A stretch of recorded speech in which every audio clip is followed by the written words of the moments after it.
Hello' everyone, আজি মই তোমালোকৰ আগত কেনেকৈ এক্সক্লেমেটৰী চেণ্টেন্স ডাইৰেক্ট স্পীচৰ পৰা ইনডাইৰেক্ট স্পীচলৈ লৈ যায় সেইটো বুজাম, ঠিক আছে। আৰু এতিয়ালৈকে মই তোমালোকক assertive sentence, interrogative sentence, imperative sentence, optative sentence কেনেকৈ ডাইৰেক্ট স্পীচৰ পৰা ইনডাইৰেক্ট স্পীচলৈ লৈ যায় মই বুজালোঁ, অ'কে। আৰু এইটো যোনটো পাৰ্ট হ'ব এক্সক্লেমেটৰী চেণ্টেন্স, এইটো নেৰেশ্যনৰ লাষ্ট পাৰ্ট হ'ব, মানে বেছিক লেভেলৰ, অ'কে। আৰু কিছুমান এডভান্সত মই তোমালোকক লৈ আনিম নেৰেশ্যনৰ ওপৰত, পিছত লৈ আনিম। আজি বেছিক যিমানখিনি ক'বলগীয়া আছিলে নেৰেশ্যনৰ, আজি এই পাৰ্টত শেষ হৈ যাব, ঠিক আছে। এতিয়া আজি যোনটো টপিক আছে এক্সক্লেমেটৰী চেণ্টেন্স, এইটো মানে কি হয়। যোনবিলাক চেণ্টেন্সত ষ্ট্ৰং ইম'শ্যন ইয়া ফিলিং আমি যদি বুজাবলৈ যাওঁ, তেতিয়া সেইটো কি বুলি ক'ব, এক্সক্লেমেটৰী চেণ্টেন্স বুলি ক'ব, ঠিক আছে।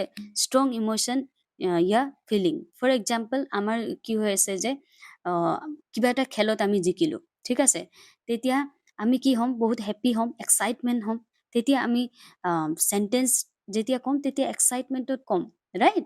আৰু ফৰ এক্সাম্পল আৰু এটা যদি আমাৰ দুখ লাগি থাকে, তেতিয়া আমি যেতিয়া চেণ্টেন্স ক'ম তেতিয়া আমি দুখত ক'ম, ৰাইট। আৰু যদি আমাৰ খং উঠি থাকে তেতিয়া আমাৰ চেণ্টেন্সটো অলপ বেলেগ হৈ যায়। চ' আমি যদি ষ্ট্ৰং ইম'শ্যন যদি আমি এক্সপ্ৰেছ কৰিবলৈ হয় ন, যোনবিলাক চেণ্টেন্স ইউজ কৰোঁ সেইটোকে কি বুলি কয়, এক্সক্লেমেটৰী চেণ্টেন্স বুলি কয়, অ'কে। এতিয়া আমি ডাইৰেক্ট স্পীচৰ পৰা ইনডাইৰেক্ট স্পীচলৈ কেনেকৈ লৈ যাম। যদি ইনভাৰ্টেড কমাৰ ভিতৰত যদি ৰিপৰ্টেড স্পীচত যদি এইটো এক্সক্লেমেটৰী চেণ্টেন্স থাকে, তেতিয়া আমি ইনডাইৰেক্ট স্পীচলৈ কেনেকৈ লৈ যাম, ৰুল কি আছে।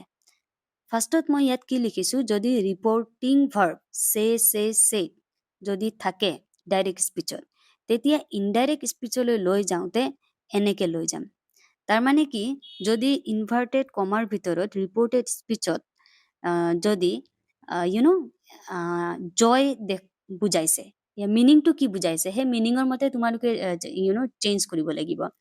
যদি ইয়াত হেপ্পী ইয়া এক্সাইটমেণ্ট বুজাবৰ কাৰণে এই চেণ্টেন্সটো ইউজ কৰিছে, তেনেহ'লে তোমালোকে কি কৰিব লাগিব, চেটোক তোমালোকে এক্সক্লেইম উইথ জয় ৰিপ্লেচ কৰিব লাগিব, যেতিয়া তোমালোকে ইনডাইৰেক্ট স্পীচত লৈ যাবা, অ'কে।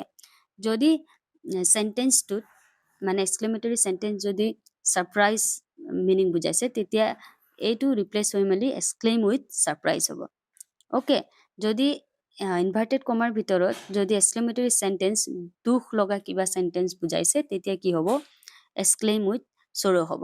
তোমালোকে এইটো মনত থবা যে যদি এইটো ৰিপৰ্টিং ভাৰ্ব থাকে, তেতিয়া তোমালোকে ইনডাইৰেক্ট স্পীচত লওঁতে এইটো জেগাত তোমালোকে লিখিব লাগিব, মানে বুজিছা, মানে চেণ্টেন্সটো কি মিনিং বুজাইছে সেনেকে তোমালোকে ইয়াত লিখিব লাগিব। যদি খং কৰা চেণ্টেন্স বুজাইছে এই ৰিপৰ্টেড স্পীচটো, তেতিয়া তোমালোকে এক্সক্লেইম উইথ এংগাৰ লিখিব লাগিব।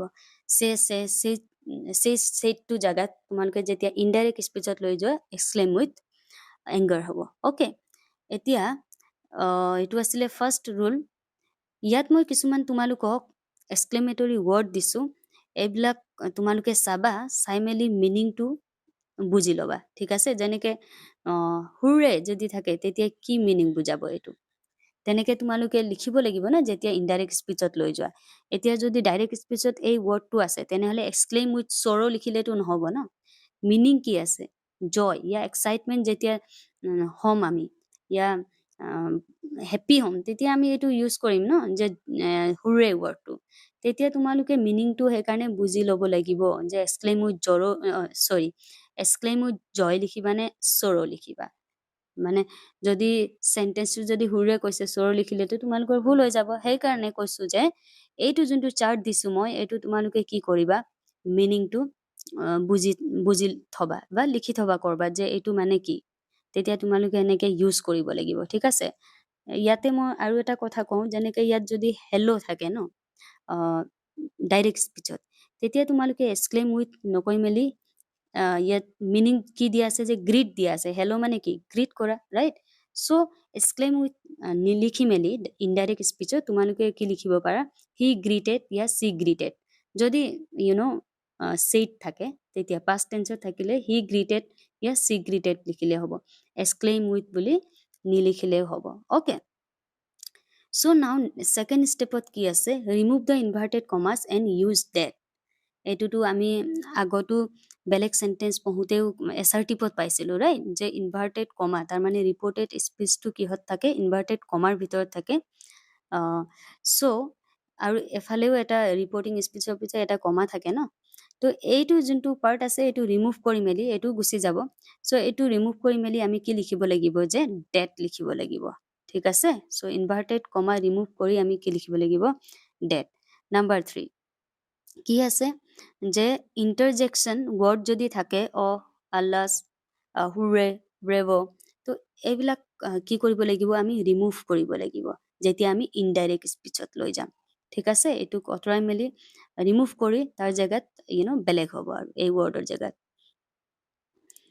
কি মিনিং বুজাইছে সেইটো মতে হ'ব আৰু। এতিয়া ষ্টেপ 4ত কি আছে, change the exclamatory sentence into assertive sentence. এতিয়া এইটো ষ্টেপটো আছে, তোমালোকে এছাৰ্টিভ চেণ্টেন্সত লৈ মেলি কৰিব লাগিব, মানে ইনডাইৰেক্ট স্পীচত নিব লাগিব। যদি তোমালোকে ডাইৰেক্ট ডাইৰেক্ট স্পীচটো চাই মেলি ডাইৰেক্টলিও তোমালোকে এছাৰ্টিভত নিলিখাকেও ডাইৰেক্টলি তোমালোকে চেঞ্জ কৰিব পাৰা, সেইটো তোমালোকৰ ওপৰত কথা। যদি তোমালোকে এছাৰ্টিভত লিখি ল'লা আকৌ কৰিলা তেতিয়া অলপ ইজি হৈ যায় আৰু বস্তুবিলাক। আৰু ষ্টেপ 5ত কি আছে, remove the exclamation mark and use a full stop. তো যেতিয়া ইনডাইৰেক্ট স্পীচত লৈ যাবা এইটো যোনটো এক্সক্লেমেশ্যন মাৰ্ক থাকে ন এনেকুৱা, এইটো কি কৰিব লাগিব, ৰিমুভ কৰি মেলি ফুল ষ্টপ দিব লাগিব তোমালোকে, ঠিক আছে। চ' এইবিলাক হৈছে ষ্টেপ। এতিয়া আমি এক্সাম্পললৈ আহোঁ, যে কি কি এক্সাম্পল মই দিছোঁ। They said hurrah we have won the match. এতিয়া হুৰে এইটো ক'বানে, হুৰা ক'বানে, এইটো ব্ৰিটিছত বেলেগ থাকে, আমেৰিকান ইংলিছত প্ৰনাউন্সিয়েশ্যন বেলেগ থাকে, তোমালোকে চাবা। কি বুলি কৈছে, যে উই হেভ ৱন দ্য মেটচ, মানে ইয়াতে এতিয়া কি বুজাইছে, এই চেণ্টেন্সটোৱে কি বুজাইছে, যে গেম জিকিছে মানে এক্সাইটমেণ্ট, হেপ্পী, খুচ আছে তাহাঁতি, ৰাইট। চ' সেইকাৰণে হুৰে ৱৰ্ডটো ইউজ কৰিছে। এতিয়া আমি কেনেকে ইনডাইৰেক্ট স্পীচত লৈ যাম, যে দে এক্সক্লেইম উইথ জয়। এতিয়া গেম জিকিছে তাৰমানে হেপ্পী আছে, সেইকাৰণে আমি জয় ৱৰ্ডটো ইউজ কৰিছোঁ, এক্সক্লেইম উইথ জয়। কিহৰ জেগাত আমি ইউজ কৰিছোঁ, ছেইড জেগাত, অ'কে। ছেইড জেগাত আমি কি ইউজ কৰিলোঁ, দে এক্সক্লেইম উইথ জয়। আৰু এই যোনটো ইণ্টাৰজেকশ্যন হুৰে আছে সেইটোতো আমি কি কৰিছোঁ, ইয়াতে ৰিমুভ কৰিছোঁ। ষ্টেপত আমি চাইছিলোঁ already, right. So' এক্সক্লেইম with joy, আৰু এইটো যোনটো ইনভাৰ্টেড কমা আছে সেইটো ৰিমুভ কৰি আমি ডেট লিখিব লাগিব, ইয়াত ডেট লিখিছোঁ, okay. We have won the match, এইটো কিহত আছে, প্ৰেজেণ্ট পাৰফেক্টত আছে, পাষ্ট পাৰফেক্টত আমি নিব লাগিব। চ' দে, এতিয়া এইটো কি হয়, ফাৰ্ষ্ট পাৰ্চন হয় ন, প্লুৰেল, তো এইটো কিহৰ মতে হ'ব, দে, অ'কে।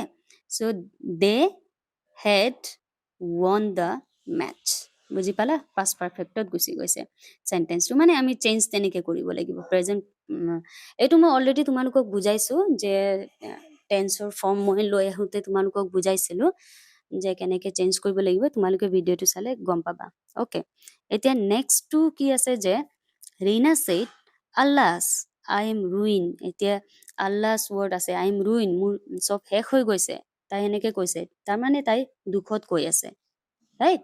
চ' এইটোৱে কি বুজাইছে, এই চেণ্টেন্সটোৱে দুখ, চৰ' বুজাইছে। তো তোমালোকে কেনেকৈ চেঞ্জ কৰিবা, ৰীনা এক্সক্লেইম উইথ চৰ'। তো তোমালোকে এতিয়া কি লিখিব লাগিব, এক্সক্লেইম উইথ চৰ', কাৰণ তাই চব শেষ হৈ গৈছে, আই এম ৰুইন বুলি কৈছে। ডেট ইনভাৰ্টেড কমা ৰিমুভ কৰি ডেট লিখিলা, চি ৱাজ ৰুইন বুলি কৈছে, ৰাইট।